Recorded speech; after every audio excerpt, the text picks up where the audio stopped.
Maagang nagtungo si Maria at ang kanyang pamilya sa Bicol Central Station para makaabot sa pila ng mga pasaherong umaasang makakasakay o bilang isang chance passenger pabalik ng Metro Manila. Dahil sa sobrang busy umano nila nitong mga nakarang araw, hindi na sila nakapag-book ng ticket ng mas maaga. Umabot umano ng 2 oras ang kanilang paghihintay, makasakay lang ng bus. Ang sinasakay lang po kasi nila yung pero priority po nila yung papuntang Maynila.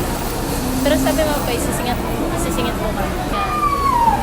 Hindi po agad kami nakapagpabook ng ticket. Hintay na lang ulit dito kung ano. Kung wala talagang magsakyan, dito na lang talaga din maghihintay. Kaysa magpabalik-balik pa. Nagpa-ticket na kami dito sa bus. Yun lang.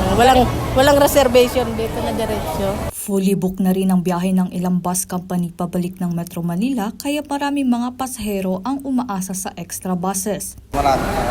Marami. Pero ngayon po okay naman po. Nakaka-full book pa naman po. Ayos naman po, nakaka-fully book pa naman po ngayon.